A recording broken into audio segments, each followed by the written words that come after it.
Halo, selamat bertemu lagi dengan saya Rama Setiawan dari Aura Shiva. Kali ini saya ingin membahas atau berceritalah yang ringan tentang satu buku nih, buku ini menarik. Dikarang oleh seorang dokter namanya Don Colbert MD, medical doctor. Dia seorang dokter medikal yang akhirnya membuka praktek pengobatannya hampir tanpa menggunakan obat, tapi mencoba menggunakan mind programming, mengubah program atau cara pandang seseorang, mengubah mind seseorang tentang sehat. Makanya judul buku ini adalah Deadly Emotion, emosi yang mematikan. Dan hampir kebanyakan penyakit yang kita derita adalah penyebabnya sebenarnya dari stres, dari emosi kita, dari ketidakmampuan kita mengendalikan emosi. Jadilah sakit darah tinggi, penyakit jantung, atau hampir dipastikan salah satu penyebabnya adalah selain karena fisik, itu karena stres. Makanya kita harus mencoba bagaimana sih mengelola stres. Nah, dalam topik ini saya membuka judul dengan Deadly Emotion. Judulnya keren, emosi yang mematikan. Nah, dalam topik ini nanti ada terapinya juga, ada spiritual terapi, kita ada juga mind programming atau hipnoterapi, dan ada aura healing. Hipnoterapi adalah afirmasi-afirmasi yang berhubungan dengan religi, mungkin doa-doa yang kita ucapkan. Sedangkan hipnoterapi ya kita memprogram ulang pola pikir kita, memprogram ulang mindset kita menjadi lebih positif. Kemudian aura healing, kita Aura Shiva punya aura healing itu mengendalikan, mengontrol keseimbangan energi di badan kita, atau disebut juga pranic healing, tapi itu nanti di berikutnya lah. Baik, kita lihat sebenarnya apa sih tanda-tanda stres. Ya kan, orang mulainya dari stres. Pertama, tanda stres adalah sering sakit kepala atau migrain. Ketika Anda sering sakit kepala, migrain, bicara gagap, sering menggertakkan gigi, nyeri leher belakang, kemudian mendengar suara aneh, dengungan, letupan, halusinasi, wajah kadang-kadang kemerah-merahan, tangan dan kaki basah berkeringat, itu tanda-tanda stres. Ya.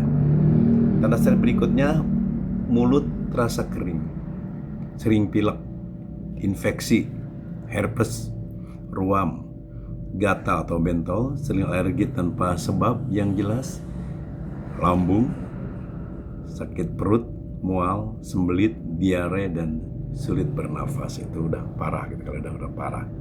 Nah, itu semua ada stres. Tentu kita stres itu bisa membuat penyakit lebih parah dan bahkan bisa mematikan. Ada orang sebenarnya sakit, tapi kalau dia happy, dia bisa ngontrol stresnya, biasanya sakitnya bisa lebih cepat. Nah, berikutnya kita lihat tanda stres yang lain adalah mendadak panik, jantung berdebar, nyeri dada, sering buang air kecil, beser, gairah seks menurun, cemas, merasa bersalah, gugup, kadang-kadang bosan hirup, ingin bunuh diri, cepat marah, frustrasi, depresi, kemudian suasana hati sering berubah, selera makan kalau perempuan menjadi bertambah atau bahkan berkurang.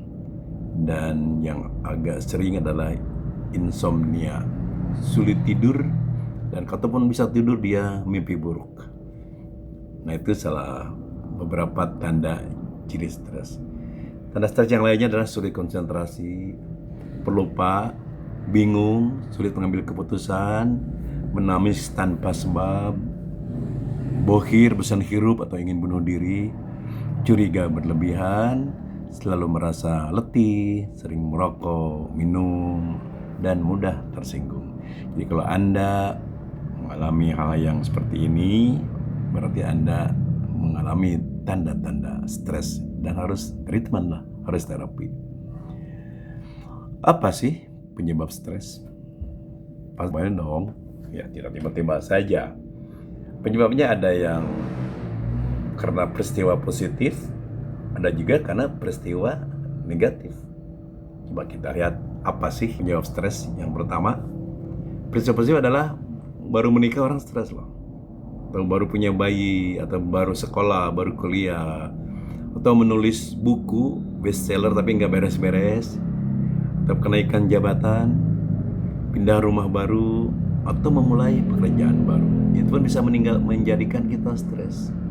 Atau tanda lainnya peristiwa negatif, misalnya masalah di sekolah, di kantor, atau ada keluarga yang sakit, kematian orang yang disayangi, dipecat dari pekerjaan, perceraian, terlibat masalah hukum, dan poligami. Nah, itu pun beberapa penyebab dari stres.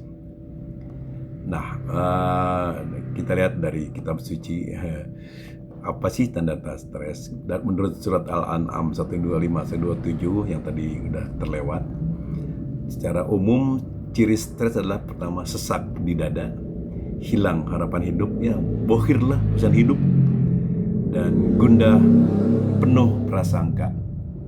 Nah, itu tanda-tanda stres. Dan tentu saja orang yang stres adalah hidupnya tidak bahagia. Jadi pasti dia tidak happy, tidak bahagia, tidak pernah healing. Jadi dia merasa stres. Baik, sekarang kita lihat solusinya apa? Solusi yang paling daripada stres adalah kembali kepada Tuhan, back to Allah. Pasrahkan semua masalah kepada Tuhan, kepada Allah Subhanahu wa Ta'ala. Nanti saya punya terapi balon. Terapi balon itu sebenarnya sebuah simulasi memasrahkan segala urusan yang kita sudah tidak mampu lagi mengatasinya kepada Allah. Dalam Islam ada doa ya untuk memasrahkan semua urusan kepada Allah, yaitu la haula wala quwwata illa billahil aliyil azim. La haula wala quwwata illa billahi aliyil azim. Tidak ada kekuatan, tidak tenaga, la haula wala quwwata, tidak daya upaya, illa billah, kecuali atas pertolongan Allah yang maha tinggi. Nah, itu salah satu solusi stres adalah kita back to Allah, kembali kepada Tuhan, kembali memasarkan semua hidup kita, semua masalah kita kepada Allah Subhanahu wa Ta'ala. Kalau kita memang sudah mentok, sudah tidak bisa menjalankan solusinya secara teknis. Nah, yang kedua, nanti ada lagi inilah, membaca surat dalam surat terkenal dengan nama surat Alam Nasroh. Surat Bismillahirrahmanirrahim. Alam Nasroh laka sadrak wa wadana anka wizrak allazi anqadha zahrak wa rafa'na laka zikrak fa inna ma'al yusra inna ma'al yusra wa iza faraqta fansab wa illa rabbika farqab. Jadi ini namanya surat Al-Insyirah. Sering disebut juga surat Alam Nasroh. Alam Nasroh ini bisa solusi juga buat stres. Nah, Alam Nasroh laka sadrak, bukankah kami telah melapangkan dadamu untukmu, kata Allah. Wadona laka zikrak, dan mengangkat bebanmu dari pundakmu. Yang ketiga, allazi anqadha zahrak, yang telah memberatkan punggungmu dan meninggikan untukmu sebutan kamu. Karena sesungguhnya wa inna ma'a usri yusra, sesungguhnya bersama setiap kesulitan pasti ada kemudahan. Setiap dari masalah pasti ada solusi. Harus yakin kita. Wa inna ma'a usri yusra, setiap kesulitan pasti ada kemudahan. Inna ma'a usri yusra, sesungguhnya bersama setiap kesulitan ada kemudahan. Wa iza faragta fansub, maka jika engkau sudah bebas, tetaplah tabah dan bekerja keras.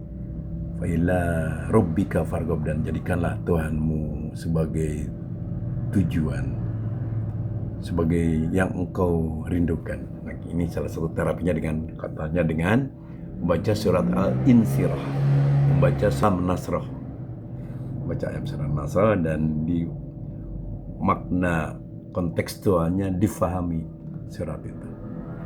Nah, berikutnya apa?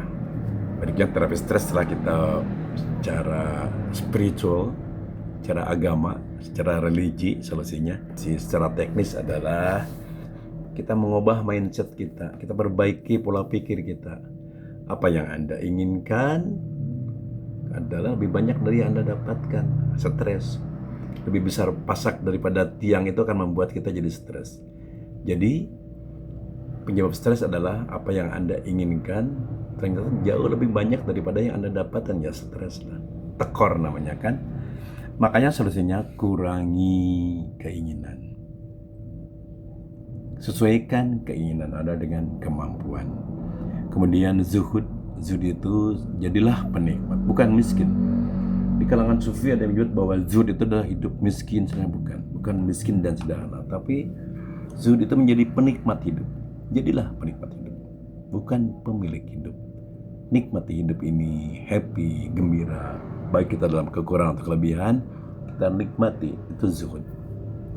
Kemudian kita harus mengurangi keinginan yang tulus, mengurangi keinginan dan tulus beramal. Dan stres antara kita ya, sebenarnya kita melakukan sesuatu yang bukan keinginan kita.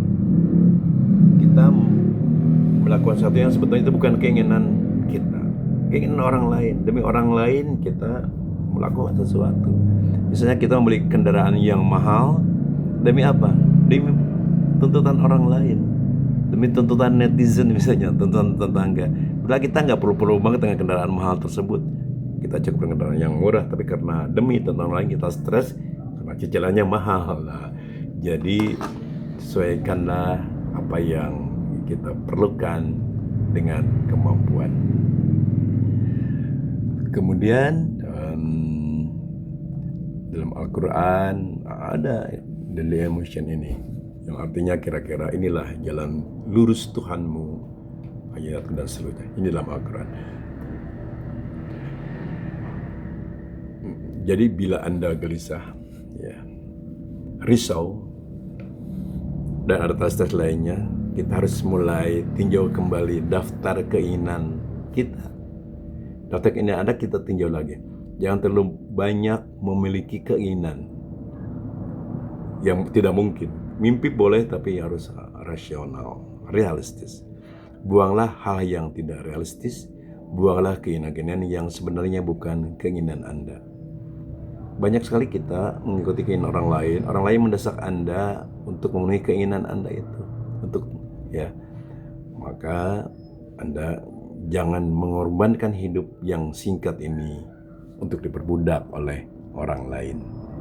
Itu terapi stres. Kalau Anda ingin hidup sehat, hentikan upaya mencari ketentraman dan jati diri dengan bersandar kepada apa yang Anda miliki. Untuk menjadi, Anda harus mengeluarkan semua pemusatan ego, semua sikap kepunyaanku. Anda harus mengosongkan diri dari ketertarikan kepada. Jadi jangan jadi pemilik, jadilah penikmat. Para sufi menyebut pengosongan dengan nama kefakiran. Jadi kita ada baiknya dalam perjalanan agama, coba baca literatur tentang sufi, tentang tasawuf. Itu akan mengurangi stres Anda, akan mengubah perilaku Anda, cara beragama kita menjadi lebih nyaman, menjadi lebih rileks, menjadi lebih membahagiakan. Nah, kemudian ini ada teknis stres. Pertama, berdoa secara teratur. Doa itu yang bagus adalah berdoa yang berisi afirmasi dan yang kita mengerti, faham artinya. Bukan doa yang kita tidak ngerti pakai bahasa Arab panjang banget, tapi kita faham. Itu tambah stres. Kedua, melakukan meditasi. Kemudian ada namanya progressive relaxation. Nanti saya punya rekamannya, Anda bisa saya bagi itu progressive relaksasinya. Kemudian sebenarnya kita tidak boleh menghandle semua pekerjaan sendiri. Kita harus bisa mendelegasikan tugas. Kita juga harus pandai bersyukur. La in syakartum la azidanakum wa la in kafartum inna azabi la syadid. Bersyukur dalam hidup. Apapun posisi Anda, bersyukurlah. Cukup tidur, olahraga, latihan pernafasan, dan banyak ketawa, happy. Bergaulah dengan orang yang membuat Anda gembira, membuat ayah Anda banyak tertawa. Jangan terlalu banyak bergaul dengan orang yang kerjaannya mengeluh, komplain, membicarakan kesulitan hidup. Kecuali Anda seorang terapis boleh karena dibayar. Tapi kalau Anda hari-hari ketemu dengan orang yang tidak happy, orang yang mengeluh, Anda akan tertular stres. Bahkan Anda bisa jadi lebih stres.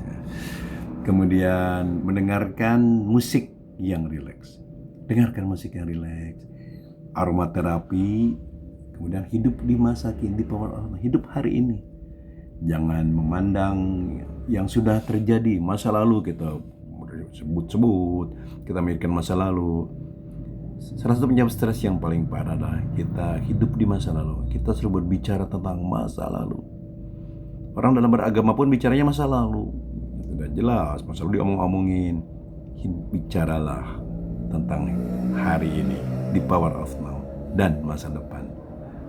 Kalau masih parah, ya kita harus melakukan self-hypnosis, nanti belajar. Kita ada kelasnya, ada aura terapi, dan kalau parah-parah banget, temui terapis, temui hipnoterapis. Maka Anda akan dibantu untuk mengendalikan stres. Nah, kira-kira itu stres, berdoa, dan seterusnya. Nah, berikutnya nanti kita akan ada self-hypnosis, hipnoterapi. Terus sesi berikutnya saya akan jelaskan, akan bahas tentang hipnoterapi. Oke, terima kasih. Kita tunggu saja video saya berikutnya. Terima kasih. Assalamualaikum warahmatullahi wabarakatuh.